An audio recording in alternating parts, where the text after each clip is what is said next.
Ladies and gentlemen, hope you're all having a fantastic day. I'm joined by Patrick Price, aka Aches. We got Chris Duarte, Parasite, and of course, we got the one and only, the executive producer of The Flank, Ben J. Nassim. Gentlemen, how we doing today, man? Fun day, Tom. Fun day, bunch of matches. Oh, yeah. I had a nice dinner between the matches and doing the show, so that was good.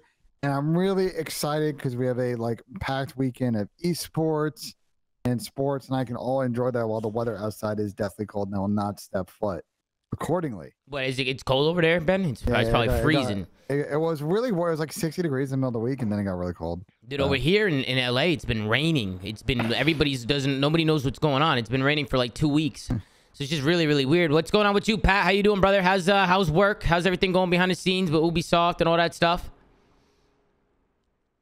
Sounds good, Slay. Come back. Slay, what are you eating right now? What are you eating? Let me know what you're eating, bro. I got some barbecue, Tom. I got some barbecue. Pat, I got some tacos. Damn, so everybody's grubbing on the flank? The hell? Listen. Everything is great, Tom. Everything is great. You know me, Tom. I be putting in work. You know. You have been. Look, Tom. Can we talk about it? Can we talk about it or no? I mean, we can talk about a little something. So we can talk about the fact that we got Tom some hands-on access. Yeah. X-Defiant. We got him in, seeing what we working with, seeing what it's all about. It's but true. yeah, no, Tom, it was just it was a long day. Just had a lot to get done. It was one of those Fridays, right? You just getting everything done before the weekend. So yeah, I'm eating dinner right now, so I apologize. That's why I don't have my cam on right now, but Chad, just know, your boy's cooking up something. Just know. You know, Pat, would you ever eat dinner on the reverse sweep, Pat, or is that just a flank thing? Are you eating dinner on the flank, Pat? Is that what's going on? I think, Tom, honestly, I think it speaks volumes to how comfortable I am, not just with my amazing co-hosts, but all 10 million of them in the chat. I think it just speaks absolute volumes to how comfortable I am with everybody. You know how much I respect and appreciate everybody, and I know they feel the same way. So it's just honestly, it's just Tom. Everything is just great. Yeah, of course, but I don't know, Pat. They've been saying that you're more serious on a reverse sweep. They think you're too trolly on the flank. Do you troll too much on the flank, Pat? What are you trolling or what, man? Is that what they're saying, Tom? That's what they're saying. That's what the people are saying, bro. They said that you're more you troll way more on the flank. That's what they're saying. I cannot believe that, Tom. The people would drag my name like that. Yeah, I don't know. And then, of course, at the end of the day, Tom, I give my best version to every show I'm on. And that's all it is, chat. That's all it is. All right, let's move on. Chris Parasite, how are you, man? Challengers, competing. You're all over the place, man. What's happening? Same old. Just grinding, man. Streaming, doing Challengers Elite. Team's doing pretty good. Had a very unfortunate series yesterday, but I mean, we moved past it, and I'm just having fun, man. But I've been good. Hell yeah, man. I like that, man. I'm always excited to watch some COD, talk about some COD. I say we get right into it and switch on over. First series of the day. Before we get to the series. Sure. Chris, what's the deal with you and Boston and making each other monitor cam? Like, what's going on Doug here, keeps making Johnny monitor cam because that was hilarious, Joe. I think there were accusations, but I think at this point it's just kind of trolly, and he does it to, like, I guess, get in his head. So we made Doug monitor cam as a 1-for-1, which I think was pretty funny. I mean, I got no bad blood with those guys. I like the Boston cam, but I mean, it's just some funny beef, right? I can't take it serious. No, honestly, I thought that was hilarious. And then obviously it was a really good match. You guys won last map, and Doug started. He really let old Johnny know, man. I don't know. There's some beef there between Doug and old Johnny, man. They do not like each other, man. Yeah, I don't know. It is what it is. We always love some challenges. Beef, let's get into the CDL. We got the New York Subliners going up against the Florida Mutineers, Hydro, Hardpoint, LS CeeLo, S&D, Hotel Control, Hotel Hardpoint, Embassy, Search and Destroy. Obviously, you can see there on the vetoes, they didn't show vetoes before map 1, but you can see that New York came out with a pretty comfortable lead after map 1. Let's hop into it. Anything on the vetoes, gentlemen? Anything that you see? Anything you want to talk about? So originally I had the series as a 3-0, and then when the maps came out before the series, I had to make it a 3-1 because the minute I saw that a CeeLo S&D, which I think Priesta or I think it was Preston, the interview afterwards, and said they kind of left that in because they wanted to expand their map pool. I was like, yeah, it's gonna be a Florida dub. So Anything else, Chris, Pat? You saw in the videos or no? I'm in the same boat as Ben. I was surprised to see that map, considering Florida pretty much wins it every time.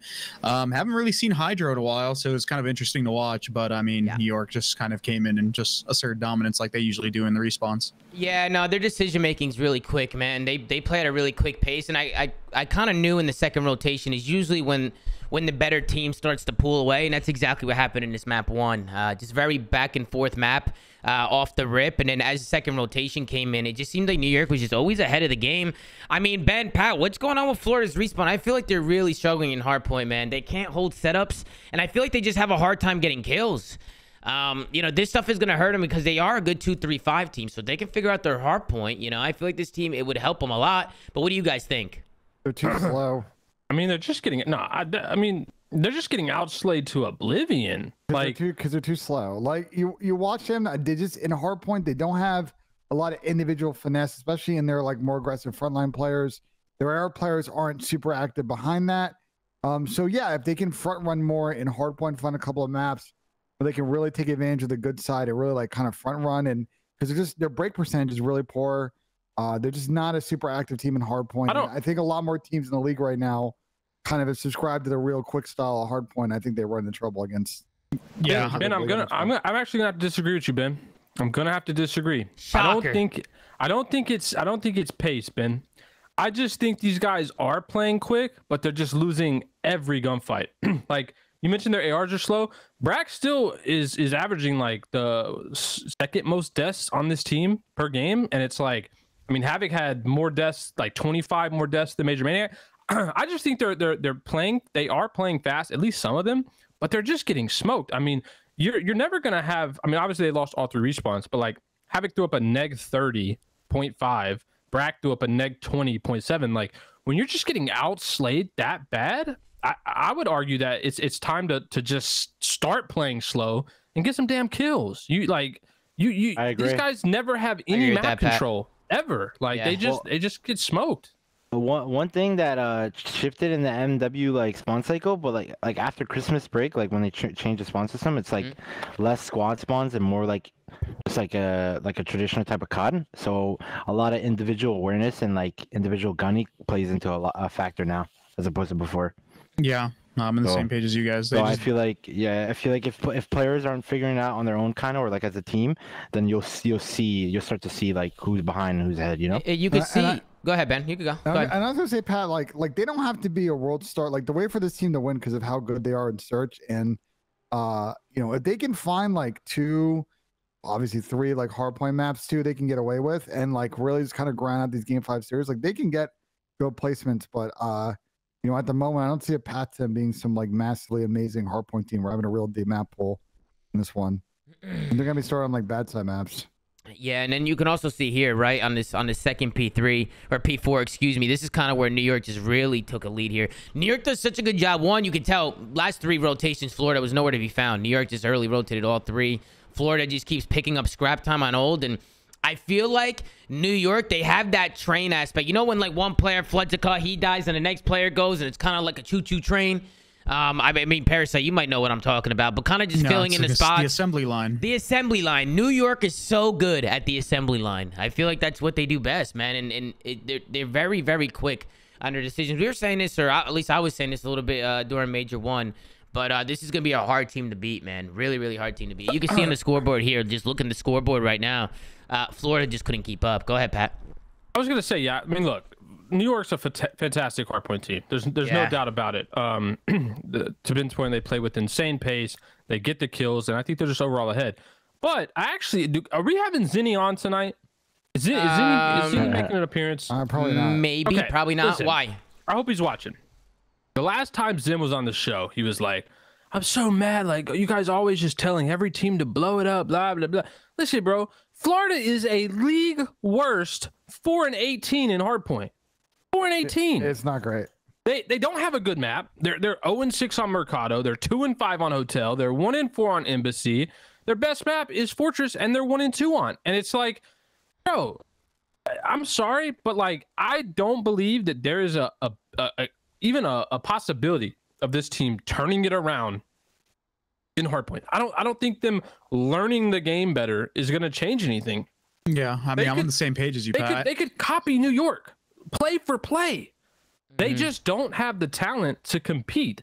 Yeah, that is why the blow it up conversation comes into play. They lost 8 hard points in a row. How much longer do you want to go? Yeah, these guys can win some searches sometimes. They're a 50-50. They're very good at search, bro. Yeah, they're really good. They can win. That's what I said. They can win search, some searches. I don't personally like their play style on LAN. I think it's more of a 50-50 style. But yeah, they get away with it online. They win S&D. Sure, they're good at it. But if you can't win a damn respawn, you're getting outslayed in every series you play. Why just keep with the same roster and trying to improve when it's just not going to change the core issue? This team's just simply not good enough. They didn't make a good enough team. Make a roster change. Yeah. I think at some point these guys dip into challengers. I don't know if they'll bring on Dave. Dave already would play in the league and he wasn't that great, but I could see them going after a handful of players that can improve their slaying power in challengers. And I was talking about this before when we were talking about this game's a 2-year cycle. So if a player is good at this game right now, this year, he's going to be good next year. You got to think, unless something drastically changes with the systems of the game.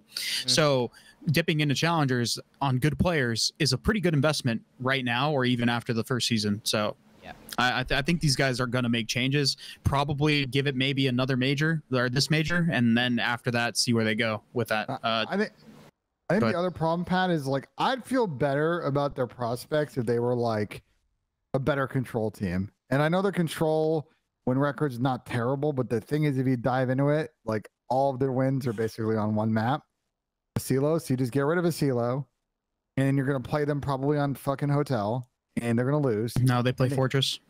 They gamble on the Fortress a lot of the time. They played Fortress once as a team. They played it. Oh, so I think what's happening in a lot of these series, I think teams are like, the other team is getting rid of Fortress, and they're getting rid of hotel, and that's how it's sitting on a silo. Thing is, most good teams are good at hotel. Like all the best teams play that map.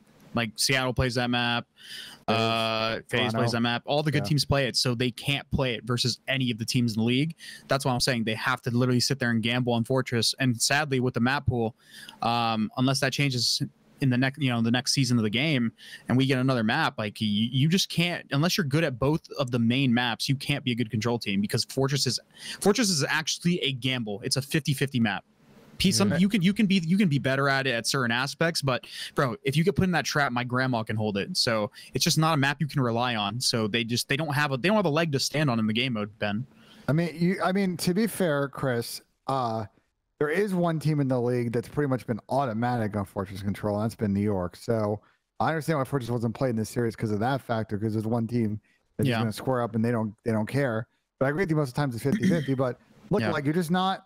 To continue your point, Pat, and why I agree with you, it's like, you can't be a 2-3-5 team. Like, you're not going to consistently place well. How competitive the league is. Like, if you get 2 top 8 to top 12 this year, like, you're going to be in trouble for chance qualification. I agree with you. After Major 2, I think they need to have a rethink on what player can we pick up that isn't going to disrupt our chemistry and search, but can make us a little bit more dynamic in hard points, so we can kick on. And look, we don't need to be like Atlanta FaZe, New York in hardpoint, but if we can somehow get to a point where we've got 2 or 3 maps, our path now to 3-1s is there, and suddenly we're on a path to being a really good potential like dark horse team. It's next to impossible. I think they're gonna have to make 2 changes. They're gonna have to get a heavy slaying sub, and they're gonna have to get another AR that can at least pick up the pace. My recommendations are probably Diamond Con, if they can snag him off the LAG Academy team. That guy is by far and wide the Major 1 MVP for challengers, and in the cup that they won, prior to making the switch in the Academy team, he was also World Star Frying.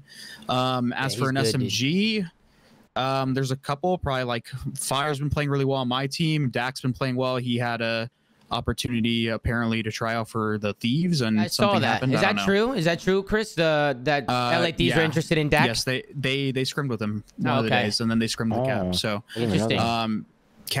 Cap's up there too. Obviously, he's filling in. They're not going to get any overseas players. They'd have to get visas and stuff. I feel like that's just not feasible for them. Where's that guy from? I'm not sure. France. Oh, France. He's from Belgium. He's not from France. Okay. There's a handful of them. I mean, Belgium. they're just in a tough spot. But well, just to talk about the map a little bit, this one was all Vickle, man. The 1-1 round going into the third round. I love the B rush from Florida. That sets him up 1-2. Then the next round, Vickle, he's able to find an ace. He ends up picking up a streak from it, and then he ends up using his streak that next round to get info. So that's kind of how the Florida Mutineers go up 1-4. You saw everything on your screen as the boys were talking. But as this one kind of went on, it was the New York Subliners who started to win some rounds. I think it was Mike here with some great snipes.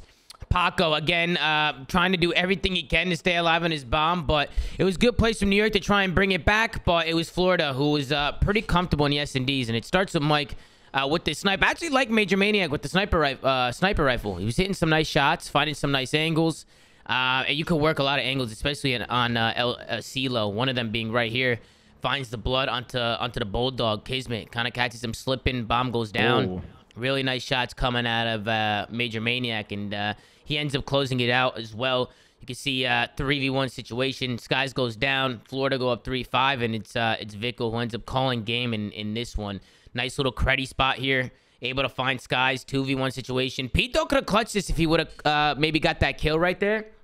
Yeah, made it a 1v1 situation. Yeah, it would have been a good play to make it a 1v1, but he ends up losing a clutch. We go to the scoreboard and take a look from Vickle, man. 15-3. Just really want to show him some love because what a map out of him. Yeah, he's good at search. Wow. He's controlling the inside of the map like Luka Modric in midfield for Real Madrid. Is everybody Luka? I thought Havoc was Luka. Now Havoc was Luka, but I just wanted to make a Modric joke. Now, I think what Florida did a really good job on this map is they always like kind of force teams to really have to play inside the center lane, and because Mike does a good job of controlling the outside, they do a really good job as well of hitting these kind of quick plays with DS on the outside, and they force the teams to have to play and plant the bomb inside, and they retake. Like Florida just got really good, masterful knowledge of their timings and how they control the map. One comment I wanted to make. So I was told before that there was a sniper that was GA'd. I remember I was talking to you about this ASIM, the SPX. Somebody said it was GA'd. I saw Illy using it, so obviously it's not GA'd. If people are still using the LAB, they're trolling because SPX is like pound for pound better statistically and it aims in fast as fuck. Like it's the one that Illy was using in his match, and that sniper is godlike. So when people use the LAB, I'm just mind blown. Yeah, I don't know. I just became the rep for our team, so like I don't know if it's GA'd or un-GA'd, but like from what I was told before it was, but I don't think it is anymore. Yeah, Illy uses it, so I'm gonna assume it's allowed. Beans uses it in challengers. I'm telling you, it's way better than the LAB. For teams out there that have snipers, start using the SPX. It's just a lot better of a gun. Yeah, I want to talk about this. Oh, my bad, Chris. Are you done? I thought you were done. Nah, go ahead. I am done. Yeah. I want to talk about this control a little bit. Right off the rip, New York got a really good break off on a control, but I like the route from Kismet. Off the spawn, you can see they spawn like bedroom side. He goes all the way around right, takes a super, super long route, and he ends up making a good play here. Ends up getting aggressive here, getting this guy off of Jules. And then he ends up staying alive. He makes a good play, Tom, but like you gotta, we'll watch for the Toronto series after this. Like, if you're gonna play tight on the top lane A side, you gotta know that someone's pinching. And Florida kind of messed it up there. Well, I mean, they picked it up. He gunned the guy watching the pinch. He gunned him. He picked up late though. He did pick it up late. He did pick it up late. That is true. He picked it up a little bit late, and then Kismet just does a good job. He stays alive for like 30 seconds, and with the Vaz and the Scar in hand, I mean, he just takes down 2. And the New York Subliners, they end up stacking this. Paco comes and helps. Everybody comes off spawn. New York go up 1-0. We go into the defense. This is kind of where New York just really started to take it away, man. Defense is pretty comfortable from them. They end up taking them down. Let's go into a listening with New York, and let's see how these guys are calming. Nice job. Chief right now? Yeah, they're going to be fast. Take your time. Take your time. Yo, connector. Colt's looking at me. He went to the point. Pushing up. No, there. I'll go too. Stay alive. I'm coming to help you. No, I couldn't, bro. My bad. That's me. 2 on A. I'm going B. You're blocking? Yeah, they're spawning kitchen. Yo, Phil. I'm I got you. I'm going deep left. Are you feeling or not? Yeah, we're feeling. Yes, yo, he's cat room, bro. Cat room, my hand with an in. Blocking. Miss time dead, I'm one shot. Nice, good shit. One more time, I'm with you. Connector, I'm one shot.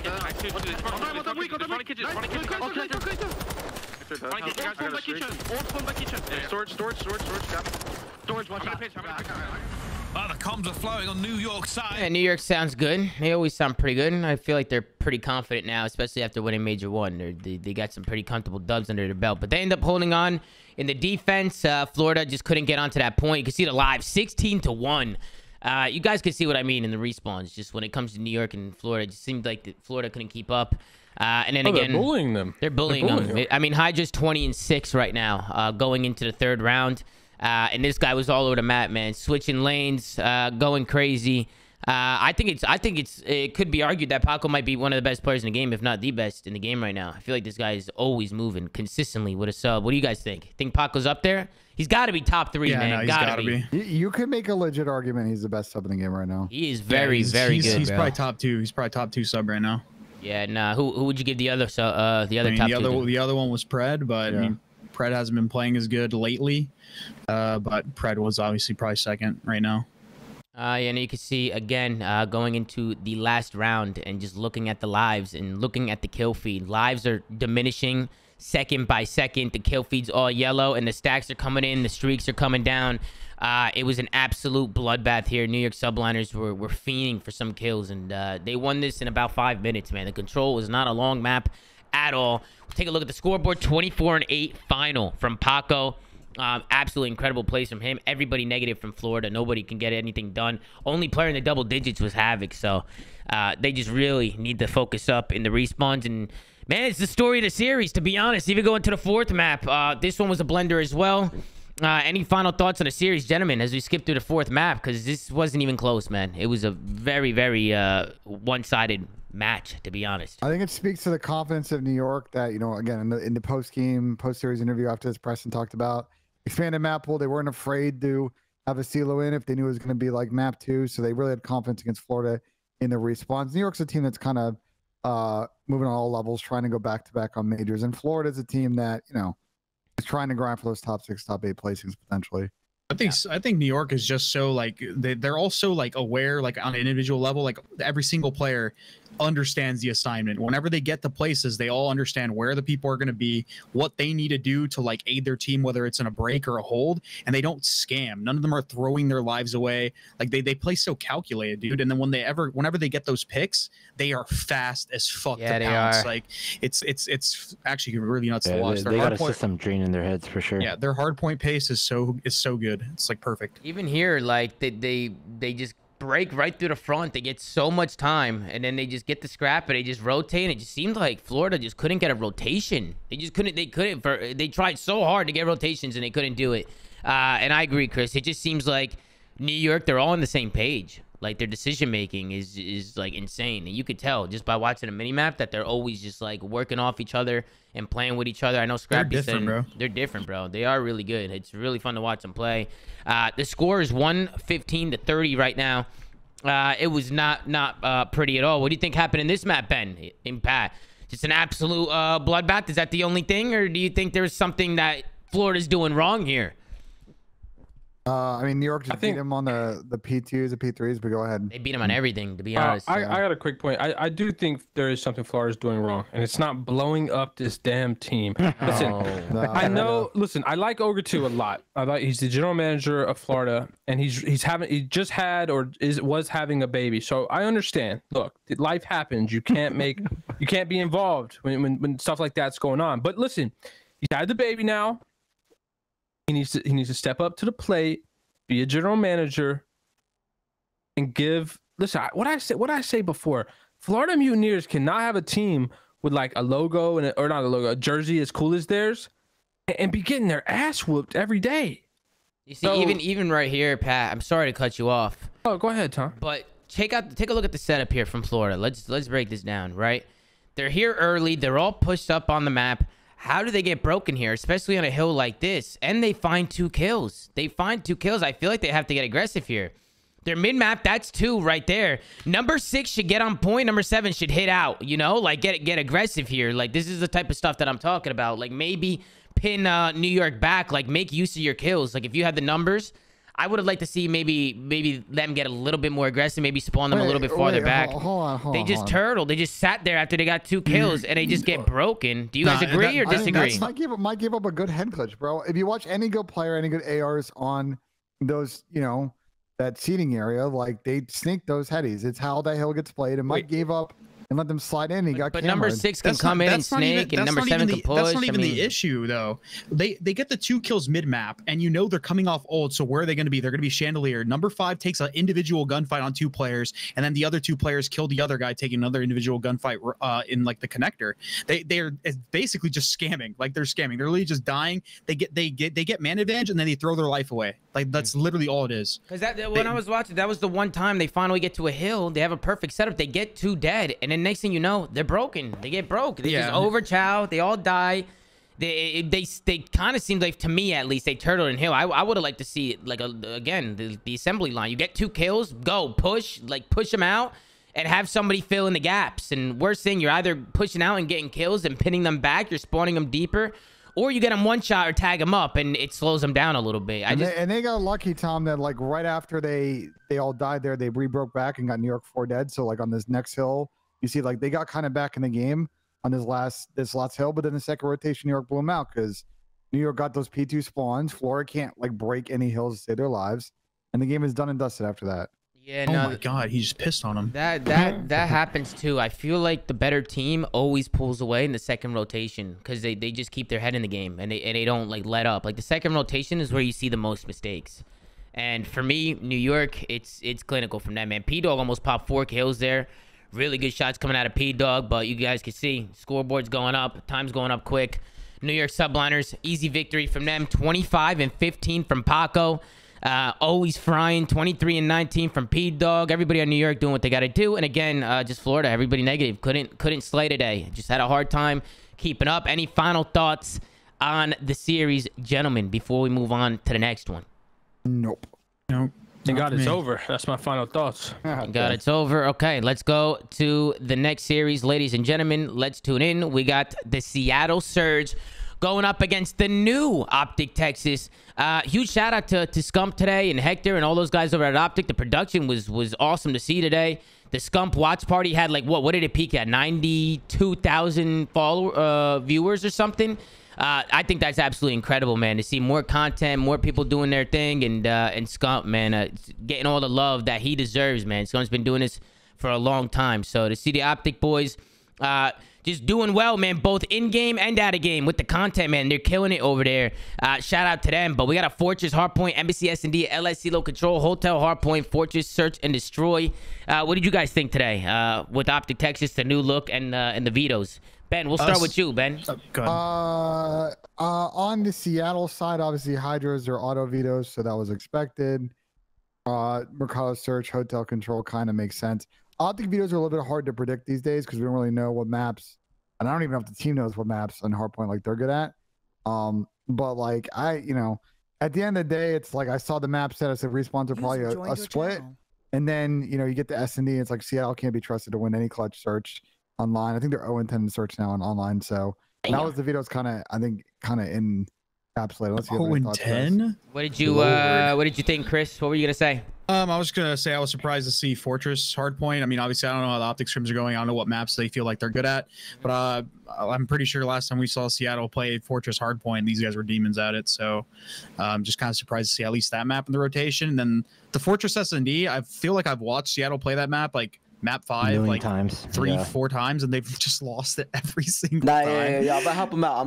Give me 1 second, dude, because like I mean I know they're competition and shit, dude, but like, bro, can they switch up a defense strat? Holy fuck, bro, that was insane. Wait, they kept doing the same setup? I had like I could see through walls just by the way they were playing. Like they're doing the same shit on Embassy over and over. No, Fortress. Yeah, no. That's like the only tip that I want to give him. Honestly, just and like, it's not even fascinating because when we play them in Mercado Search, like I was doing the same shit, like saying, "Oh, they're gonna be 2-hedged," and they were always 2-hedged every time. They don't switch it up, bro. Like, they don't have gonna watch. Yeah, they don't have mix-ups, like switch-ups, like blind counters. They just do the same shit over and over and over and over. Yeah, no, that's a fact. We'll obviously get to the S&D once we get there, but I want to talk about this map a little bit. Shotzzy, you're pissing on them, but the second rotation, you guys, it seems like you guys maybe lost your heads a little bit. What happened in the second rotation? Because you guys came out hot, bro. And you guys turned up on the first like cup, the P2s, the P3s. You guys got a fat lead here. So like, what happened in your eyes? What do you think went wrong? Yeah, now from here, I mean, if you just look at fucking, you know, every single rotation for the most part, we were in the ideal scenario, just, you know, playing our spots, but we were literally just losing ones. Yo, and like, you gotta use the next cage spawn, not this one. It's the other one. Yeah, bro, I was like, I only had 9 bullets. I was like, yo, boys, I'm gonna kill this guy Hill, get ready to collapse, and then fucking, you know. I thought it was a good play. I'm pretty sure he gets 2, and then randomly checks this fucking Look this at shit. you, you're in the little cage spawn. Nah, and it also sucks how it also sucks where I he was literally came licking my from. lips. But then, no, you're sipping on wine, bro. That wasn't the fucking barrels. Look, dude, look at me licking my chops and shit. Sipping on and then wine. next thing you know, Mac just checks his shit. Well, he actually checked. I think they were looking for you. They were missing you. I think they were counting players. They definitely knew for sure. They were definitely counting players. And I mean, like, I'm either bro. I mean, let's be real, dude. I'm either there or I'm fucking in cheeks. You know what I mean? And I was not in cheeks. you were not in cheeks. You were in the cage. You were locked up in a cage. Yeah. I was in the doghouse, unfortunately. And this is kind of where it started falling away. It was just P1. Yeah, right here, bro. They just changed this shit. They just changed. And I don't even know how they locked down so much time on look P1. At my dumbass. Yo, look at me on the left side of the map with a sub trying to hold left and shit, dude. No way, bro. What would you have done differently right there? Camp a corner, maybe? I mean, ideally, like someone else with the left and like, you know, with an AR. Somebody with an AR. Let me get loose, dude. Oh, that's so true, bro. As a sub player, and you have to pick up the left. You're like, no, can one of you ARs just pick it up, bro? Like, let me get in cheeks. Let me fucking go rogue then. Yeah, but, just. I mean, obviously, like whoever needs to pick it up, picks it up. I know this isn't like a family-friendly show, but if we can stop with the in and cheek jokes. Oh shit, my bad. What? Sorry, Benji. It's all good. Yeah, my bad. Yo, what? Out of pocket. If you're gonna keep repeating the same fucking joke, that's why. Oh, Ben, shut the. Ben, it's fine. Ben, it's fine, bro. Wait, who repeated it? It's when were we a family-friendly bro? We are nowhere near a family. I make sus comments all the time. Bro, we are literally the farthest possible from a family-friendly show. He's always gonna be my team. That's why. Oh no. What the hell? Who is Ben? No way, dude. Well, yo, I want to get in your that's... cheeks. No, Eli, get out of here, bro. I hate this kid so much, bro. Yo, it's Standy Eli in the building. Let's go into the listening, man, with Optic and see how the boys are sounding as Seattle makes the comeback. Hold on. In with Optic Texas. You might hit close. You might hit close. We gotta hold it. Yo, get them holding. Open on me. Yo, we gotta back up. We gotta back up. No, he got me open. He's just holding open. Yo, what's P1? He's in the close right corner. Yo, watch out, maps. Watch out. Yo, 2 corners front. 2 corners up front. One shot on the gate. One shot on the gate. Save. I'm going top single. He ran top close. Or top circle. Are you? Yeah, I'm gonna jump on the truck. We need to go gate here, guys. Go gate. Come gate. I don't see him in the back. He's top stunned. He's close right. W's behind box. Top right. Me. I'm gonna go front. We can go front. Yeah, we can go front. One guy's behind me, P1. When we are. He's still P1? I don't see him P1. Top 5, guys. Top 5 in time. I'm front of the L. I don't see time. Nice, good shit. Sit on it. Sit on. Top 5, one shot. Yeah, close hill. Sable's one shot flat. He went back to the point. W's out. One guy spawned out. Back railing, watch in front right now. I'm in front quick. In it. I have a trophy.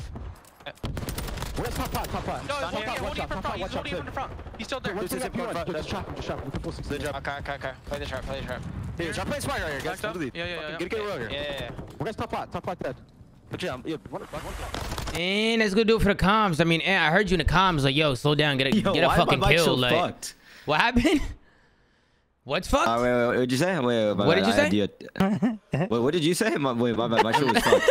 My shit was fucked. Bro, Shotzzy, please, bro, watch the language. Family-friendly show. Oh, yeah. No, for real. My chill out, bro. issue was fricked. All right, keep going. Yo, listen, and I heard you saying, yo, like, slow down, like, get a kill or something. Bro, dude, like... I'm telling you right now, dude, we were up by 100, dude, right? And I look at scoreboard, we're down by 30, dude. I was like, brothers, we gotta get fucking kills, dude. Yeah, and then freaking kills, my bad. Over here.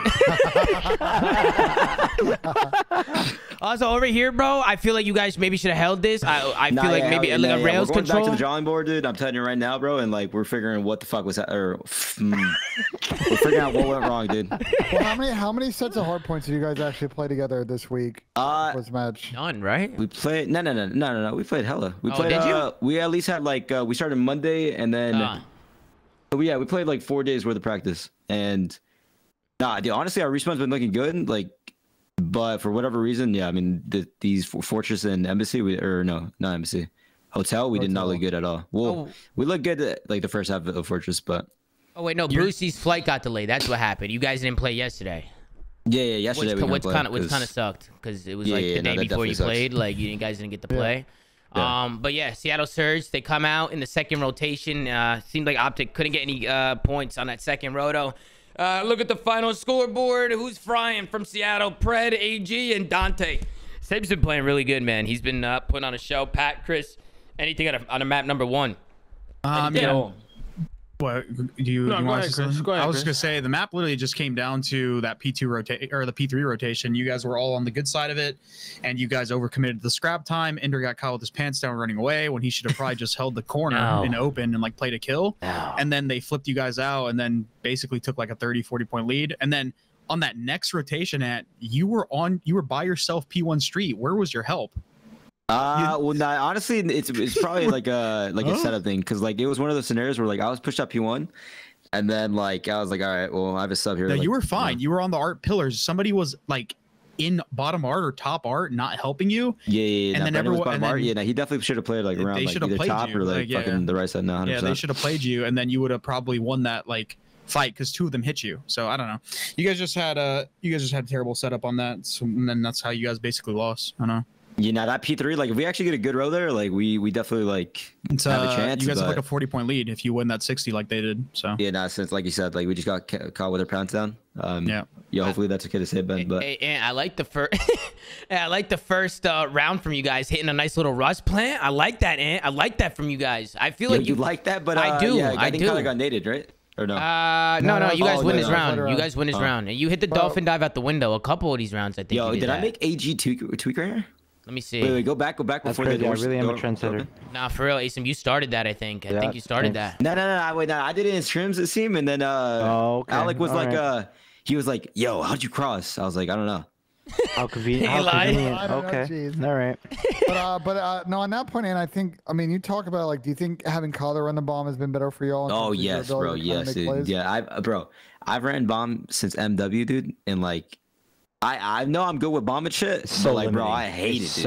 I don't think you should be running bomb, because you're one of those players, bro. You're like a very situational player, and you play off the fly, you know. And I'm just like I know how to get my bloods, you know what I'm saying? Yeah, like you find gaps and stuff, and you can't. I'm a gap player, dude. And if you have a bomb in your hand, you just can't do that, because if you drop the bomb in like a bad position, you're kind of screwing your teammates. So yeah, you have to play like around the bumps. and it's in the back of your head too. When you have the bomb, you feel like it's in the back of your head, like, ah, man, if I make this play, like they're gonna cook me if I don't do this. Even if you make a risky play and you get the kill, they still cook you. They're like, dude, you can't do that with the bomb, man. Yeah, no, that's just how it be. And then, bro, I don't know what happened this round, Ant, but you and Kyler got kind of world start here. AG jumps. I feel like Kyler maybe should have had that one, and then Ant, you get 180 turned on sniped. What happened here?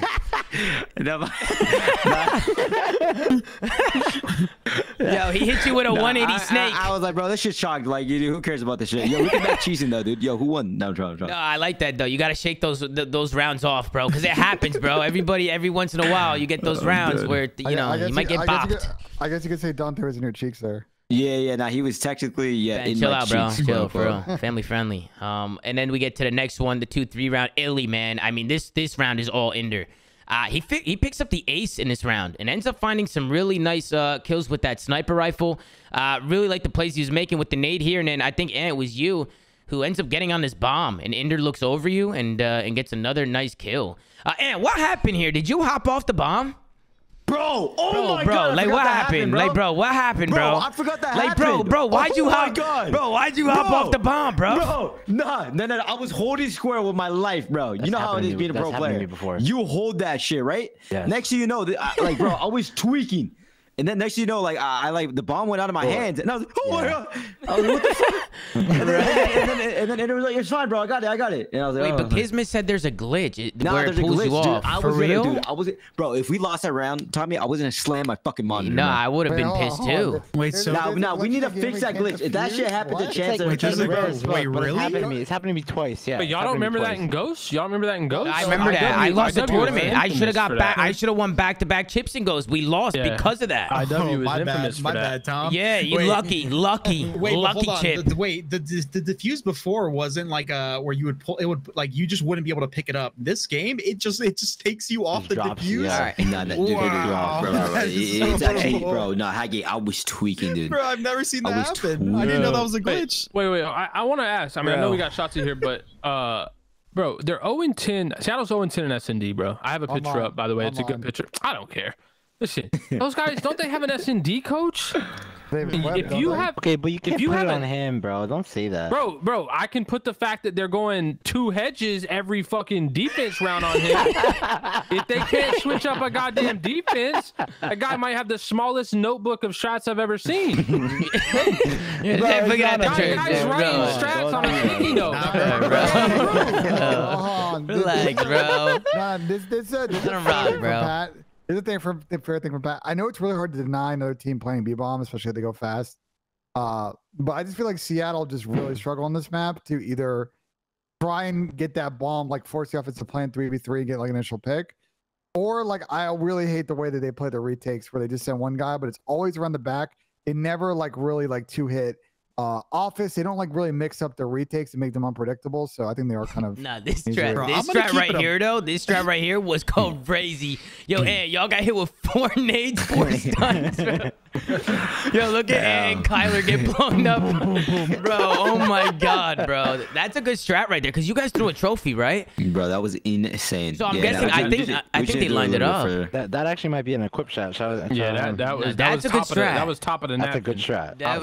That was a really good play right there. But go ahead, Chris. Go ahead, man. Though, just like you guys say, like Florida has like can't be good at hard point, bro. I just don't see Seattle being a good S&D team. Like these players do not have an S&D. Finally, they don't have a S&D bone in their body, bro. They really don't. Well, like, I mean, Lamar is the. I mean, he's okay. Lamar, yeah, Lamar's the Iceman. He's good at clutching, but like that's come on, dude. He's the Iceman. He's good at clutching, but they need to work on their strats, bro. Like, yeah, your play counts and your like mid-round adjustments. Their mid-round adjustments are just horrendous, bro. Like, I will say, like, they were not good at S&D last year, and the one event last year where it clicked was Major 3. So like, this has been kind of the MO of this team for a while. That's what I'm saying, bro. If their initials, if they don't get anything off their initials, they just don't know what to do next, bro. All right, listen, I gotta talk to Ant about this round. I have to bring up this round, bro. Oh yeah, this pissed me off. Man, this was an insane round out of you, but you trolled though. But yeah, so listen. Whenever I was going up the stairs, right, I could have sworn I heard something, bro.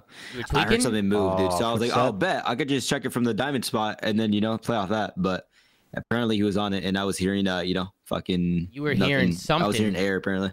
Yeah, nah, this was you get 2, and then this was a big round here, or a big win here on Lamar. Then you make it a 1v1 situation. I thought here, Ant, you were just gonna hit low, like outskirts, and just shoot him off bomb. I thought that's what you were gonna do. I definitely should have done that, but like my thought process was like, since he had a snipe, he was gonna like preem that shit and then just like, you know what I'm saying? Yeah, and then if you check it, did you see his diamond? Did you see it through the wall? You saw his diamond? Yeah. Yeah, no, you probably tweaked right there. You probably lost full, but that would have been sick if you clutched that. That would have been insane. And then right here, I think this was a Seattle. What the hell were they doing, bro? What was this? What was this? Wait, this was insane when AG was in my laundry, bro. But I don't understand this. Why are 2 guys watching middle? Nobody is watching over Mac planting the bomb. Like, this just can't happen, bro. This just can't happen. Man. Close in the laundry. Keep playing this, dude. Like, look at this guy. Like Kyler just went rogue. He said, "Fuck it, then," and just jumped out and just jumped out the AC. Look at my boy AG, dude. Look at him. Look at him.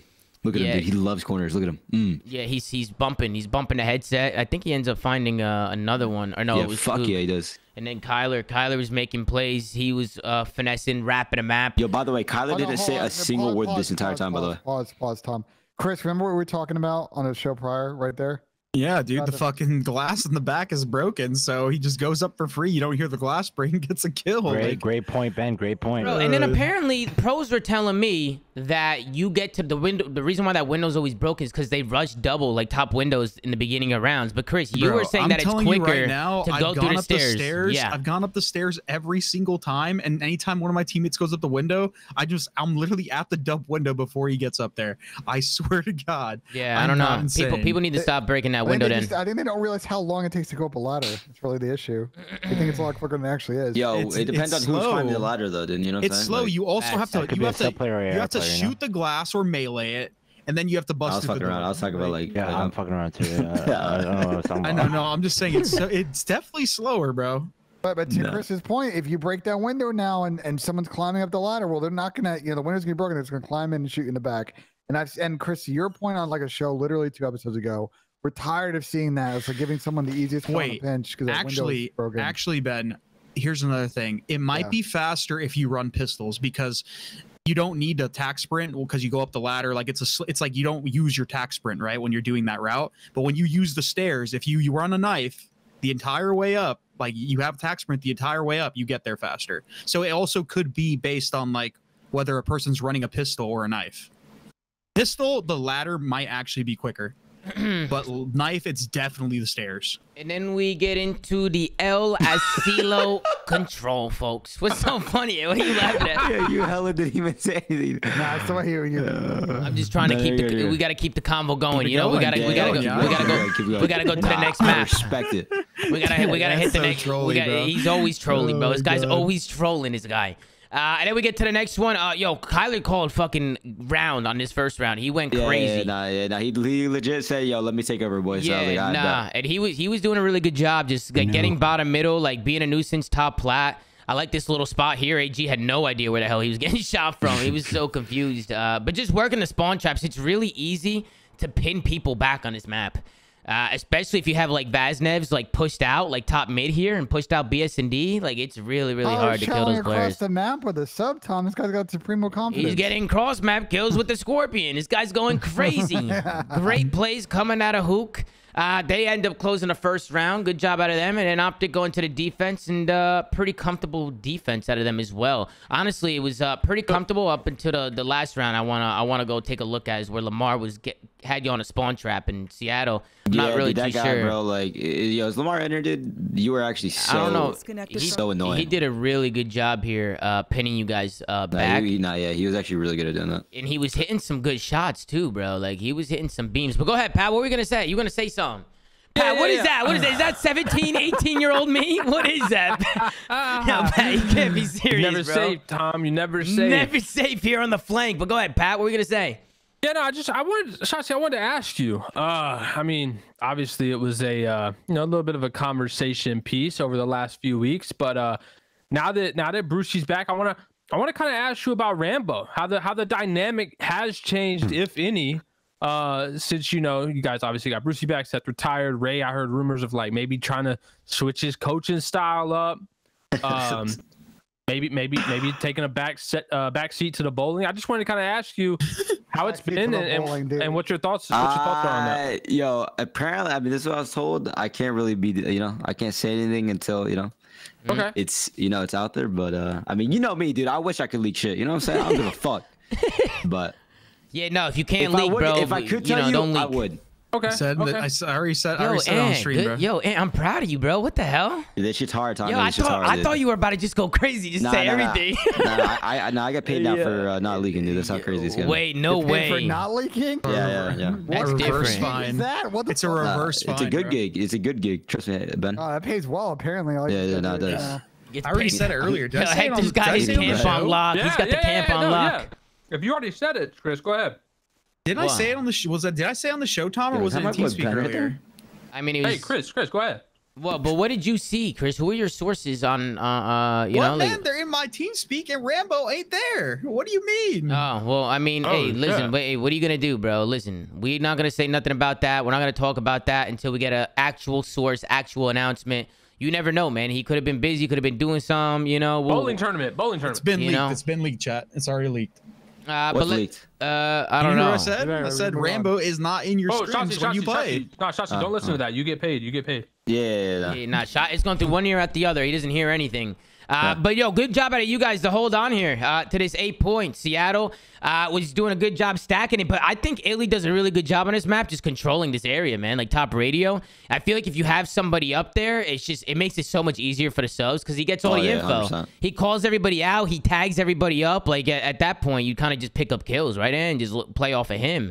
Yeah, no, you literally just play off of him. So just good plays. Plays. Like, off his directions. And I like how to determine like where they're at. Yeah, and he was just doing a good job, just getting to those spots quick. Like as a main AR, right? Like, well, I guess there's not really a main AR in this game, right? Like you guys just kind of switch guns based on whatever you need to do. But obviously, Illy and Dashy run the ARs most of the time, and I think they were doing a good job picking their spots. So good job out of Inder right there. Gentlemen, any final thoughts on map number 3 at all? Anything at all? This one was definitely kind of a toss-up. I think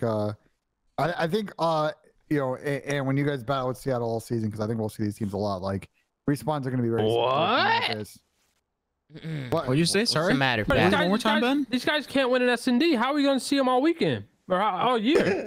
Man, I think even with Seattle not being able to win searches, doesn't mean they're not going to make it deep in tournaments. And you can still win searches. And Land's a different story, bro. Like It No, it is. I think what's going to happen is Major 2 will be chilling with them on the couch on Thursday, and then Major 3 they'll be back to a championship Sunday. Hold on, they won't have the couch. No one gets eliminated until Friday, to be fair. So they won't. They changed the format. Is different now, huh? Yeah, Friday. All right, Friday. Yeah. No, We'll see no them one Friday. can pull Boston on Thursday, and you know. Oh, they changed it up. Yeah, it's the same with Optic, Ben. Speaking of Boston, bro, Zinni's kind of fake, guys. I'll be honest. No, what happened? What did Zinni do? Listen, I being a great friend, I reached out to Zen. He had a Better Days Ahead drop. If you're interested, check it out. I was like, yo, Zen, I'm gonna buy one of these, new cream hoodies that you guys got. Right. And I was asking him, I was like, what's the sizing like? Like, true to size, loose, small, whatever. And I'm like, all right, Zen, I'm gonna purchase it. Could you? I need it for something coming up, like real soon. Do you think you could, get me? You think you could make it, ship it out a little quick? He just hit me with a no. Damn, he hit you with a straight no, just a straight no. Yeah. I don't think Zinni's the biggest fan of your takes on the show, Pat. I'm gonna be honest. I think he loses a little bit composure when you say blow it up really early. He doesn't like that. I just look. He said no chance. No chance. No. Damn, me with the no chance. He hit you with the no chance, Pat. That's not right. But let's talk about the map a little bit. And you guys couldn't win a gunfight. What the hell was going on in this map? Why couldn't you guys win a gunfight, bro? Same thing, bro. We're rotating early. I don't, dude. You see how like that? Wait, go back, dude. Yeah, you see how Matt killed me, boy? Let's see. How Matt killed I'm you? almost positive, bro. Like if this guy doesn't go on the bench, he does not kill me right there. Let me see. But you're talking about right here? Yeah, right here. All right, let's see what happened here. So. There's no way he gets angle if he's low. I don't even know. I don't hit you with the headshot cheese. He did hit you with some headshot cheese. Bro, I respect that you were trying to like play a little bit different by playing like some weird off angle, but like again, it's kind of just like it was so pointless. Like you just no, that's a god spot hacking, no cap. Well, no, that's what I'm saying. Like it's creative, but like that's unfortunate. Oh yeah, no, that's just hella unfortunate. Because people always camera like the off feed like inside like the camera room. They never expect like for sure. Nah, he barely can see you too. He's good eyes, man. Good eyes for Mac, man. Able to take down. Well, I think Tom probably didn't help. Is you guys had P2 spawns off the rip of this map, right? No. Actually, we did. And then we flipped. You got flipped twice on both P1s. You had good side, then you got hit low, and I think on this first one, someone got behind you. In the second one, I think you lost the gunfight and they flipped. And even right here, you guys get in the point here. Honestly, I feel like you guys are set up pretty good. You just maybe overchow here, like maybe some overchows. I'm not really too sure, or what the hell happened here. How the hell did everybody fall here? We hold it for like a couple seconds, and then and then they get the back spawn, and then they just kind of overwhelm you guys. You guys are having a hard time just holding. Yeah, no, literally. That's literally all it was. No, I feel like at this point, just go back, look at your setups, and try and clean it up a little bit. Maybe change up the spots, or maybe try to god spot again. There's no way he checks that again, right, Ant? There's no way. You might need to play that spot again, bro. He checks that shit. If he checks it again, it's a good spot, but some people, Ant, will go like top bed, and then instead of like going out to the plat, they'll like cut across the catwalk to try to get like vision on like the backside of like kitchen. You know what I'm talking about? Yeah, so, like, if somebody did that, they would have just killed originally you as well. I did try to close the door, and then for whatever reason, I'm pretty sure I picked up a gun, and then I was like, I chalked it literally. Gotcha. And then at this point, I mean, it's tough. The streaks are in. Let's go into a listening with Seattle. They obviously had a really good map here, so let's see how they were common. I can Illy's two in the back. One more. Never mind. Dash is up. Illy's in the back. One shot. Time. One shot on the left corner. One behind me. Kitchen. Until it's your right. Tyler's in the back. Yo, he's in the hot corner of time. I'm flanking back. One shot square. Long wall. Kyle, right side. Nice. Time, backside. Nice. Front bed. Absolutely. In the corner. One more top down. Left corner. One shot. That's it. Nice. Get that 20. That's good time. Get that shit. That's big 20. I'm trying P1. One just went long. Okay. I just spawned bed. One kitchen on me. Top. Nice. Start kitchen. I spawned pond. Okay, I'm holding the right. Go two. They're spawning kitchen. I'm in pond. Back. Yeah, it's kitchen. I'm in pond. I'm playing the kitchen spawners. Kitchen dead, Brad. They're all kitchen. Brad weak dashy last. He's out. Nice. I'll wrap the twist. One shot con. Two. One at deep. Big arch. I'm gonna go big arch. I'm coming out. Con. Strong comms. And that's going to do it for the listening for Seattle Surge. Good listening out of them. Good map 4 out of them. They were able to push this one to a map 5. Any final thoughts, gentlemen, on a map 4? This one was pretty one-sided. Optic just having a hard time holding. Yeah, they just kept getting broken on their setup, so it is what it is. 32-12 from Mr. Sib. That's a really, really good play for Mr. Sib. Shout out to him. He's had a really good map. He's been playing really well, man. He's been doing his thing. Shout out to Dante, because I feel like he's really turned it up a notch this year. And then you can see everybody else. Pred, 28-15, doing his thing. Mac Lamar doing what they got to do. Everybody on Optic Negative having a hard time in that one. But let's hop in to the last map. Map number 5. This one, we went all the way to a Fortress S&D. And again, I really love the way you guys are playing this. And you guys ran away with this one like quick, bro. Quick. Felt like you guys were just making plays and weren't afraid to challenge and just get aggressive, get map control. Pretty easy map for you guys. How did you guys feel going into this S&D, man? Prepared? Yeah, fuck yeah, prepared. That's what I'm talking about. That's what I'm talking about. Fuck yeah, we're prepared. I want to talk about this round right here from Seattle. A little bit of an overchow here. Like, I don't know, man. I don't know if I like the jump out of closed here and trying to go rogue. And it seems like Seattle's just trying to challenge mid-map when in reality they just have to get the A-bomb control and just, you know, do something, you know? Do something here, get active here. But instead, they just kind of run at them. They die in Optic. They just get free picks. Yeah, I get so disrespectful. I need to stop doing that shit. I tried killing that guy with a knife, by the way. Wait, which guy? The guy here at the end? Yeah, oh, then I said, fuck it then. Yeah, no. See, you do try to disrespect people. Go ahead, Ben. Do you go to round, Tom, where CL tried to commit to the B hit and then like gave up? Yes. Let me see what round that was. I had that written down, I think. Do you remember which one it was or no? It was either I think it was their 3rd offense. Here it is. I found it. It's the fourth round. You can see Seattle. They go to commit to B. And what happened here, Ben? I feel like here they do a good job. They get the kills. I would have liked to see them cross here. Like, go cross P1, like dive across. Maybe they were scared of dying from top windows. Obviously, they got slowed down a little bit from the trophy, but they ended up getting to the B side and getting the bomb down, Ben. And it was Shotzzy and Hook, the duo, who was able to take this one out. How did they clutch this one up, Ben? Why don't you take this one over? Well, I think Mac was weak because he had planted the bomb and got naded, so he just got insta.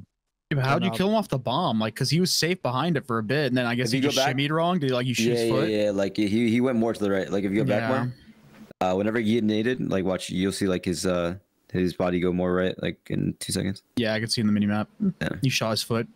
Yeah, literally shot his like fucking legs, shot his socks. And then Kyler with some really nice shots too. Really good plays out of Kyler. He's able to find Lamar up top, and just like that, Optic's up 4-0. I think this was the one round where Seattle was able to take from you guys, and I think it was just because you guys all fell. You guys all challenged. I think, and were you going crazy? What the hell were you doing? I was going crazy. Bro, you were mid-map, top mid. Now you're open. Now you're closed. Now you're open. Jesus, you're all over the place. Everywhere, bro. You were switching lanes on him. And then you guys all end up dying. Hook, he tries to overextend, maybe catch somebody slipping. But Seattle, they kind of stay together. They use their numbers. Illy's the last one up. Illy could have clutched this maybe if he whipped at the sniper here. Yeah, you know, maybe take the sniper out, snipe him off the bomb, and maybe would have had a chance to clutch. But yeah, good tries out of Ender. I think he kind of screwed himself when he planted for the backside and pushed forward. But maybe if he sniped him off the bomb. One shot was Mac right there. No. He was really weak. He lit him up a lot, bro. He lit him up. He even got off the bomb too. Because he was getting, or was that Lamar he was shooting? That might have been Lamar he was shooting. Their stat line is kind of crazy. 0-1. Yeah, he was 0-1. He was 0-1. Yup, he was chilling. 0-1, doing his thing. And then we get into the 1-4 round. This is where you guys get aggressive, man. You get through top window. You end up pushing out 1. You get a first blood. Good plays out of you, and then you guys end up pushing their art. You guys end up using your numbers, working Seattle through art. I like the confidence, man. You guys look really comfortable in the S&D. So. Yo, look at me, Kyler. Yeah, bro. He's crouch walking like a fucking assembly line. This 3v3 setup's kind of whack from Seattle. If you're gonna give up middle, should number 2 try and at least watch like rails cross or something, try and give some info on who's middle. He's just kind of doing nothing straight. Yeah, no, I'm not really too sure what the setup was here, but I like the play out of Illy, just kind of getting behind him and just kind of trapping him in. Able to take down Lamar. Trey goes down. 3v1 situation. And, of course, Mac can't do anything there. Seattle, they end up winning another round before Optic are eventually able to close it out. And it's you. Get the first blood onto the A site. Seattle, they end up over-challenging mid. Easy round for you guys. Seattle, they just kept dying, challenging mid all game. You guys were just you know, killing them every time they challenge you guys. Plant the bomb, dude. Yeah, I just don't understand. Just rush A, plant the bomb, and work a setup. They just kept over challenge stuff and dying. They actually didn't have like a coordinated A hit. Bro, all you have to do is you go to left side of the bomb, you plant for open, so you can't be seen from close. One guy watches open, you get the bomb down, you run away. It's like the simplest thing, and yet these guys have the bomb for the entire round, don't plant and just die. It doesn't make sense. Listen, if you want to know, obviously they have the lowest first blood win percentage in the league, 44.7%. and on top of that, when they do get a blood, they have the lowest first blood win percentage in the league. So not only are they not getting bloods, when they win bloods, they're not winning 4v3s. I think you guys' points earlier in this conversation, they need to kind of rethink from the ground up what they're doing in search at the moment. Not working. No, not looking too hot for the Seattle Surge and S&D. Any final thoughts, gentlemen? Pat, any final thoughts on a Surge and the S&D? No, listen, Surge is horrible at Surge. They need to pack a punch. Been saying it, still gonna say it. Look, they're gonna get 12, they're 9 through 12 here at Major 2. And I'm gonna keep saying it. And then they'll probably do good again. I'll look stupid. But look, at the end of the day, this team needs to pack a punch. But I did want to call out something. I think Shotzy's still here. Shotzy, if you are, just go ahead and mute. You don't need to listen to this. But oh no.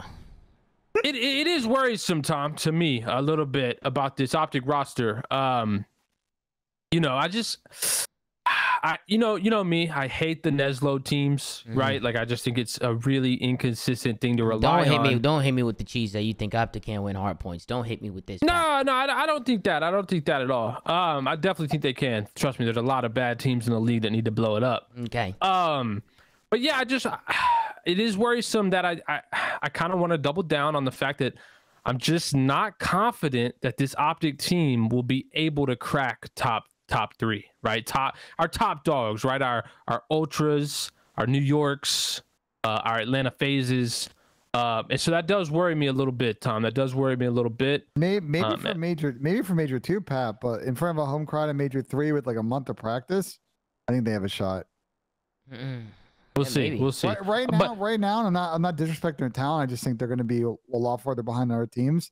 But if you give them like a month to kind of figure out what they're good at, what they're bad at, and kind of get their strats in front of that crowd, because I've events I've been to ESA and like, I think maybe even Ann could speak to it. It's like when they're playing, like the crowd's really behind them. There's 3,000 people in that room. It's gonna be very loud. Like I think that energy is gonna give them a big chance in that event.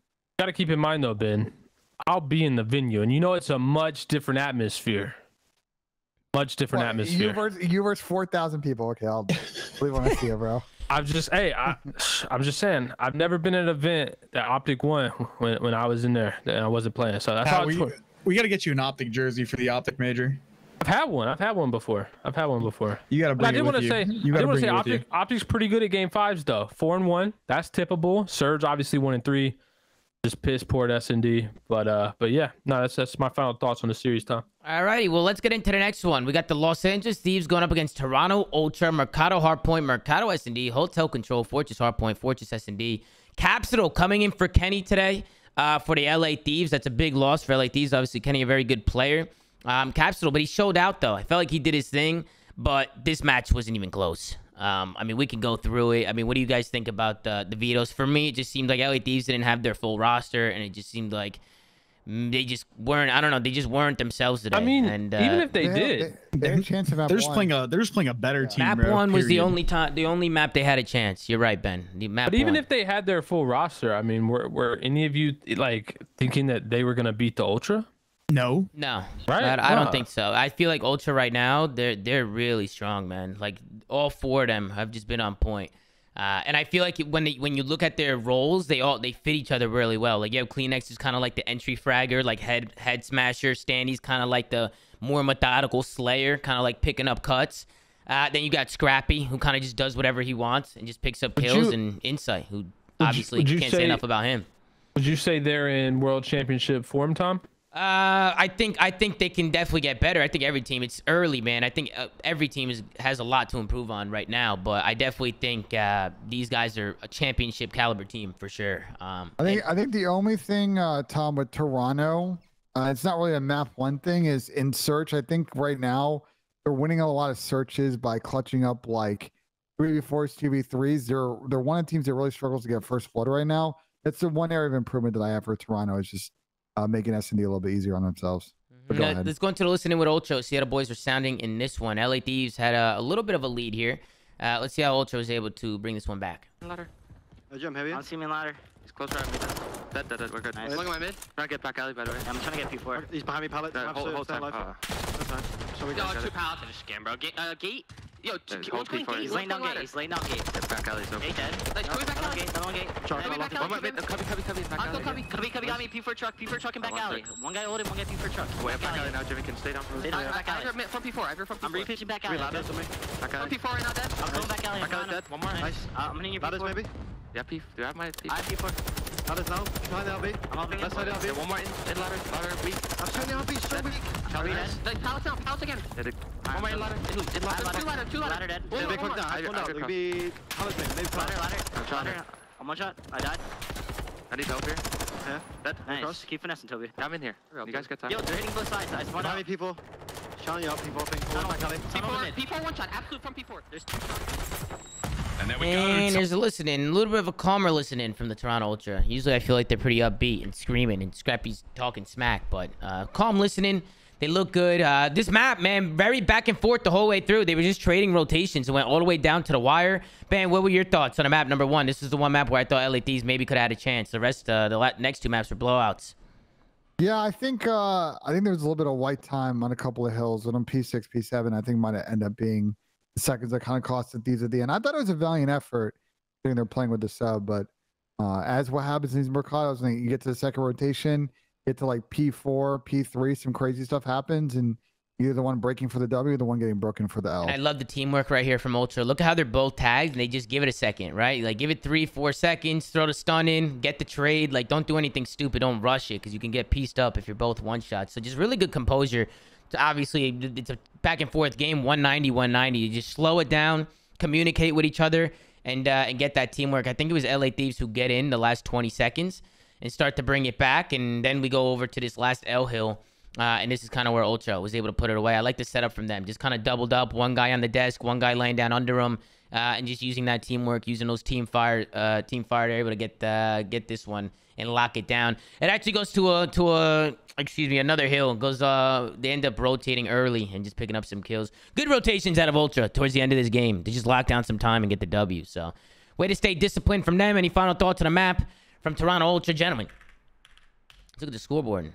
You know Cap played at the Dallas HQ today? Yeah, no, I actually saw that, which was pretty cool to see. And he was frying, too. Like, he was doing his thing. Yeah, we got the best shit. Know that? Yeah, I guess so, man. He was just... How did that happen? Like, how did that all... Did he, like, reach out to y'all? Or, like, how did that even, like, work? I mean, honestly, I just showed up today, and then someone said, yo, Cap's gonna come through. I was like, bet.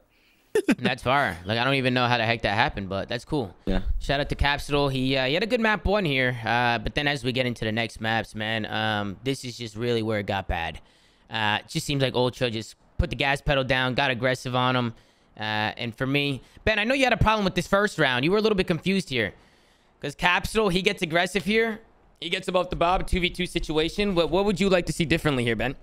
I think with Toronto and with him equalizing this round, I'd like to see LA Thieves readdress. We've seen Toronto do this at times and then try and hit tunnel.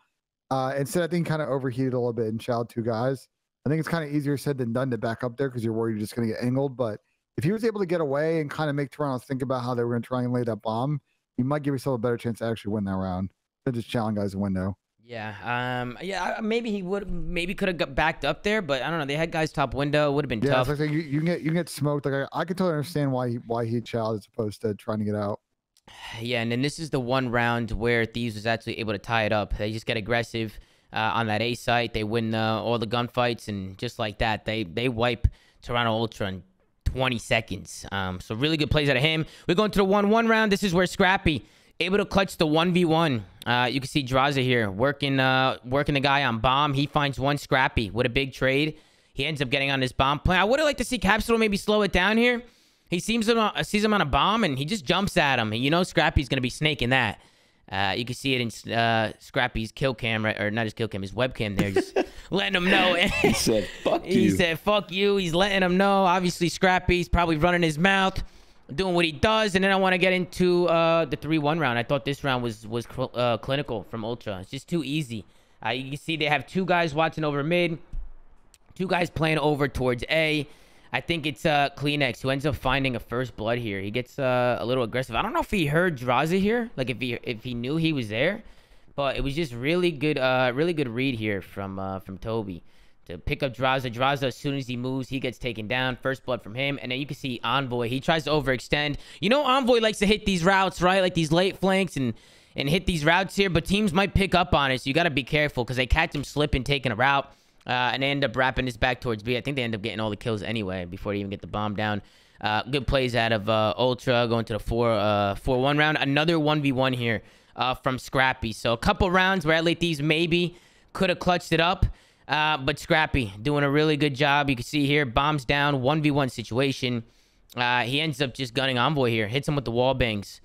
I didn't realize how paper those walls are in top green. Yeah, that's really paper. It's easy as fuck to shoot through. Yeah, really, really good plays out of Scrappy. That's 2 1v1s for him. And then obviously they go up 5-1 and they close it out. Pretty comfortable S&D out of them. Any final thoughts, Pat? What did you think about the S&D? You think Thieves, they just need Kenny or what? Or do you think Ultra's just too dominant right now? They're not good at S&D even with Kenny. I think they need a lot more. 11-1 from Scrap. 11-1 from Scrap. I think they need a lot more than Kenny, Tom. We talked about it a little bit. And Chris, I know me and you agree on this, but man, I just fear that this game doesn't fit this team. I really do fear that. And that's tough to come off a world championship year, obviously. But yeah, man, I just don't even know, even with Kenny, if these guys are ever going to see the form that they saw last year. These guys are either the slowest learners of all time, or they're just gonna they're gonna be like a top 6 team this year. Yeah, they're just flat, right? They're just flat. Yeah, they have nothing that like they have nothing right now that stands out like about their like team and their gameplay. Like every other team, they have like a niche to them. Like even the lower end teams, like you have teams that are just like excellent at search and destroy. These guys just are like average at every mode, it feels like. So I don't know. I just think they're going to be stuck in that top 6 interesting the entire year. And I don't know who said it in the Pro Team Speak, Tom. I don't know if you remember. No. It might have actually been. I'm going to attribute this one to Donnie. Actually, it might have been Don that said this. He was thinking that maybe it's just a slow learning team. Because they had a similar issue. No, Chris. No. The hell?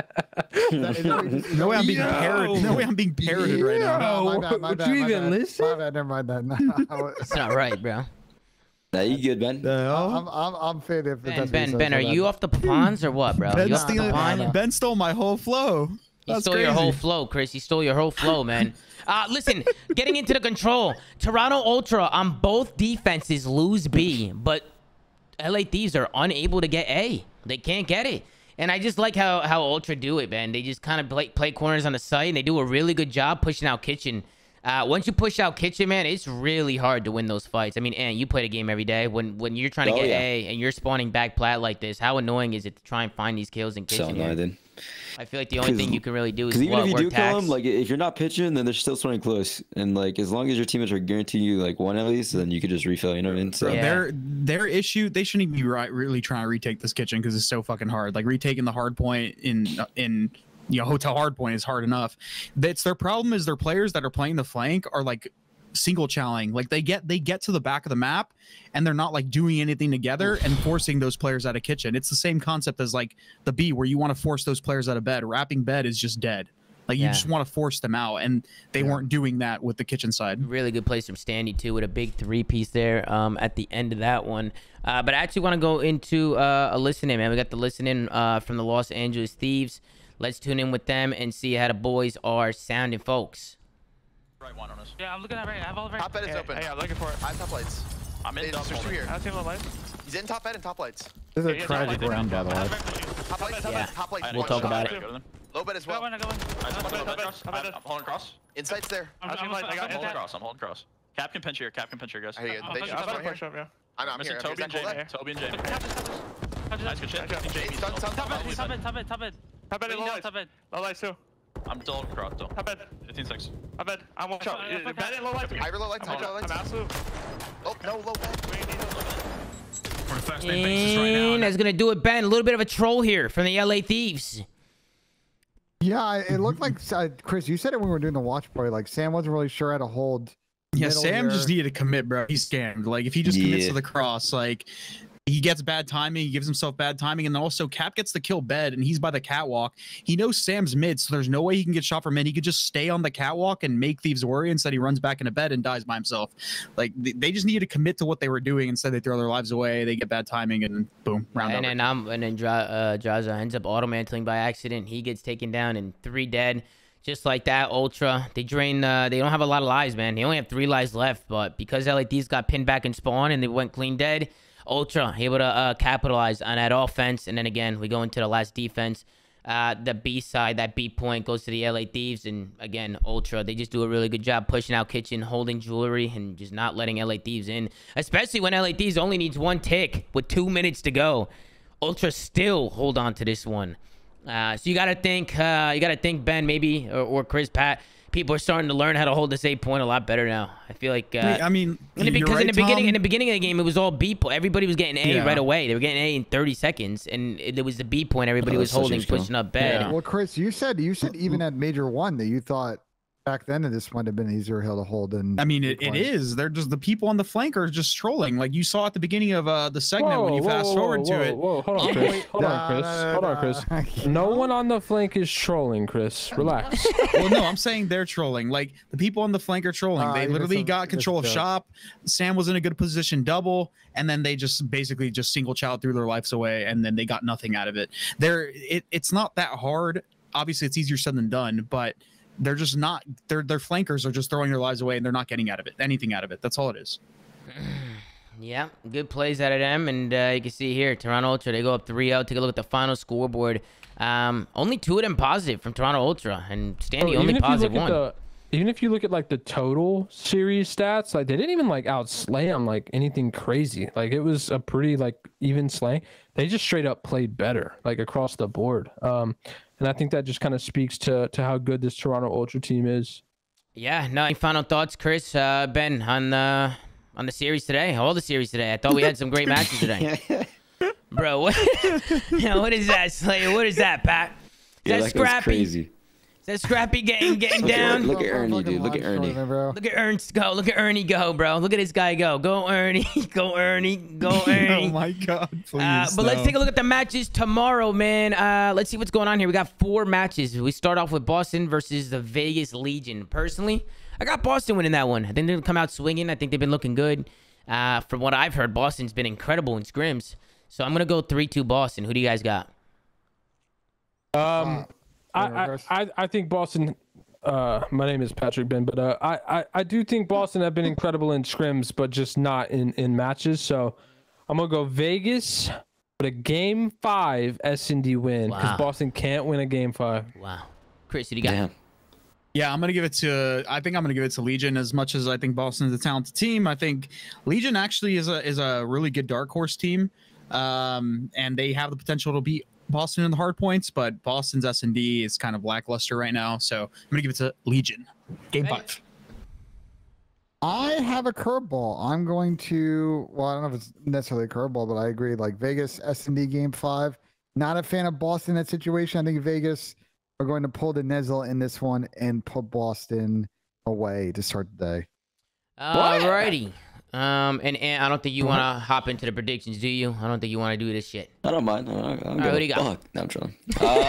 This match, oh yeah, I'll take Vegas for sure. All right, let's go on to the next one. I feel like they're a better overall team. That's crazy. But holy shit, is Boston insane in scrims? Keep going though. Yeah, I hear that from everybody. Go ahead, Pat. Dude, they're insane. Like, I mean, I tip it, but like they're insane. What is been on today? What are you talking about? I said Vegas is gonna win 2-3-5 game 5. Chris said he's gonna same shit, and then you're like, okay, listen, guys, I have a curveball. They're gonna do exactly what Pat and Chris just said. I walked it back instantly, bro. I think he might be off the papaya. He might be. And then we go to the next one, LA Thieves versus London. I got a curveball here. I think I'm going to go with London with this one. I think, what is it, rumor? Whoa, London. I know. They have not been looking too hot, but they brought Paul back in, right? Paul's in. It's Paul, Nasty, Scraps, and Asim. And then what's going on with LA Thieves tomorrow? Is Kenny in or is he out? No, I think Ken's not playing the whole weekend. Okay, yeah, I'll go with London tomorrow. I'll go with London. Maybe a little honeymoon period. They're desperate for some wins, so they might come out swinging. Obviously, they're playing LA Thieves with a sub. Anything could happen, but I'll go with London. A little bit of a curve ball for that. But Pat, who do you got? This is tough. This is tough. I just, man, Simi's better come crazy in this one. Better come crazy, because if he doesn't, other than him, I don't have much faith in this London team. But these also look horrible right now. So I think it's gonna go game 5, and whoever wins 6 rounds first will win. Wait, you're not making a prediction? Man, you gotta this is hard. Whoever wins 6 rounds will win. What? Okay, Rick. Okay, Ricky. You like that one? You like that one? Shit, man. I guess I'm going Thieves, bro. God damn it. Damn, Pat, you seem devastated. Chris, who do you got? I'm gonna go to Thieves unless there's some crazy shit that happens. I mean, as much as Thieves have not looked the best, I think Cap played pretty well today. But I mean, Thieves is still like in my opinion, at least a top 6 team, and London are just looking like one of the worst teams that just made another change. So unless something crazy happens, it's a Thieves dub. All right, Ben, who do you got? I gotta say Thieves, because the problem with London that until proven otherwise is like their search game has really not been particularly good in the way that we've talked about some other teams today. If you check the sort of online, even the Major 1 results, I don't think adding Paul is going to improve that. I think Thieves will take advantage and get this done in 4. So I got LA Thieves 3-1. Cool. And who do you got? I definitely got these here for sure. Bet. Looks like I'm the only one throwing a curveball. I don't know. I just have a feeling. You ever just have one of those feelings? And I've had this feeling before, you know, and it's paid off for me. So we'll see what happens. And then we got Ultra going up against, obviously, Shotzzy and the boys over at Optic, Texas. This is going to be a good one, man. Holy shit. I didn't even realize Optic's playing Toronto tomorrow. What's going to go on here with this one? I'm going to go 3. Yeah, I'm not on the call, by the way. But yeah. You're not on the call. I'm actually gonna go. I actually went Seattle today, but I'll go with you guys tomorrow. I'll go 3-2. I can see that one going last map, to be honest. I can see that one going all the way down to the wire. But I think Optic's gonna ride off the momentum from today and come out with a victory. What do you think, Pat? Who do you got? So actually, Tom, I got a good stat for you here. Okay. Ultra is the only team in the CDL that Optic has a losing record against all time. The only team. And it's 6-8. So I just think Ultra has Optic's number.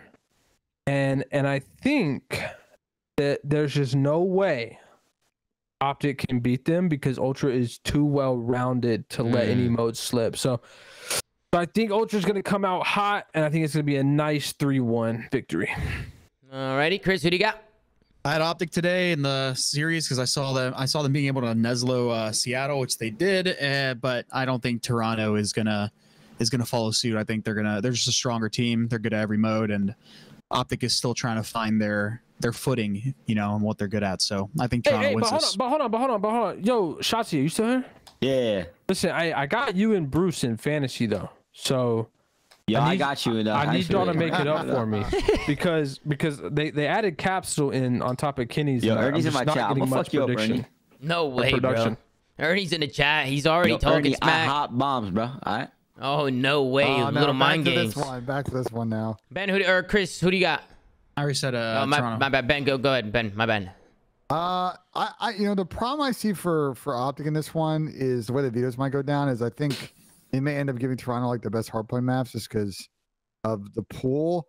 So that's a little bit of an interesting dynamic, unless we see like unless we see Toronto like square up on like a Hydro or a Fortress. So we'll see how that plays out.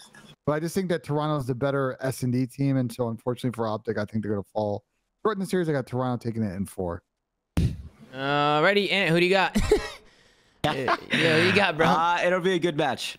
I like that. Don't say much. That's a good diplomatic answer. And then we got Atlanta FaZe going up against Minnesota Rocker. I've been hearing a lot of great things about FaZe. I'm hearing they're on point right now. I mean, have you screamed them at all? I'm hearing good things about them. No, they're definitely a good team for sure. I'm gonna go with FaZe in this one. I'm gonna go FaZe 3-1. Them or Boston? Oh, Boston. Insane. No, I'm saying like, No bro, way. like they could win champs if like it was strictly If it was online. that probably plays a factor, but yeah, I mean, dude, it's insane. That's crazy. For me, Tom, I just don't think this is going to be close, to be honest with you. I think this might set the record for one of, if not the fastest 3-0s. And I might actually order a FaZe sub during this match. Yeah, bro. On DoorDash. Go to DoorDash, order a FaZe sub. I like that. And it may not get delivered by the time the channel series ends. Yeah, that might be the bet I make. I might place the order when the match starts, like first map. They connect in. I place the order, and I'm curious to see which happens first: them 3-0 or the FaZe sub arrives. Hey, luckily DoorDash brings it right to your door, nice and easy. Shout out to DoorDash. But yeah, Pat's got FaZe. I got FaZe. Chris, Ben, you guys agree with us? FaZe, you guys got FaZe? Yeah, I think I got FaZe, and I'm with Pat. I'm definitely ordering a FaZe sub, and I'm also getting some Ghost energy. I like that. Wow, we're all plugging. That's great, man. Shout out to the Flank crew. Ben, FaZe? Yeah. I personally. Yo, Eli, what are you? Daddy, what are you doing, bro? I think FaZe are gonna shit on them 3-0. That's gonna be honest. I think they're just gonna shit on them. Hey, thank you for your insight, Benjay Razim. I appreciate you, bro. Thank you so much for commenting. Yeah, good looks, man. Good looks, Ben. Boston are really good in scrims though. Have a good one, guys. I'll see you guys later. They might win champs. All right, see you later, Ben. Peace out. The only thing I want to add on from Benjay Razim is until proven otherwise, you can't really trust Minnesota to win a map 1 and map 2. That's their struggle point. If you're gonna give FaZe the first 2 maps, I think this series is probably a wrap. So there you go. Not the wrap on Iggs' FaZe sub. No. Yeah, no, we got a lot of great matches tomorrow. I'm excited to watch it, man. 4 matches, 4 really good games. So excited to get back in there, do the watch parties, do the shows. Ben, why don't you close us out with a little pop, Ben? Let's get mixy, huh? Right, let's get it. Let's take a look at these channel point predictions. We got 4.5 million on you making it. We got 2.5 on you not making it. So hopefully you come through for the people today and you sink this putt. He's got the stinky fucking slippers on once again. Let's see what he can do, folks, as he steps up to the green, lines it up. Does he sink the putt, folks? He's going right into it, and he misses the putt. This guy let everybody down. No. He missed it. He missed it. Oh, man, you can see how upset. Oh, he's going for another one. Nah, it's too late now. It's too late. You guys all lost your points. He misses. Dude, he misses. He's gonna miss another one. Look, he's gonna miss another one. Just fire him, bro. Nah, look, should I fire him? Maybe. Look, I'm gonna fire him right now when he comes back. Let's fire him. Yeah. Let's see what he says. No, let's demote him. Y'all see that putt? Did you see what happened to the ball? Ben, I'm gonna be honest. Bro, after that, you're demoted. You're getting demoted. You're getting demoted. 180, bro. Slayer, you are now the executive producer of the Flank site. I like that. No, I'm just playing. We're going next levels. I'm just playing. Ben's the duo. Ben got all sad and shit. Yeah, you got sad. Ben, I was just kidding. Ben, you're the GOAT. Ben, you're my duo. Executive producer of the building. And you've been putting a lot of work in behind the scenes. Ben, tell all the people what's going on, bro. We're going to Boston. Yeah, we're going to Boston. We've had some good conversations this week with them. So we got the space all set up. The furniture will be good. Tom's not going to throw a fucking hissy fit the week before the event because the furniture is set. We're also going to stream on Wednesday in a different spot, which will be good. So I'm excited for Boston. Stay tuned for that. And also, if you've not got your tickets ready yet for Boston, make sure you do it. Yeah, get your tickets, the question, man. Is Pepsi going to be there?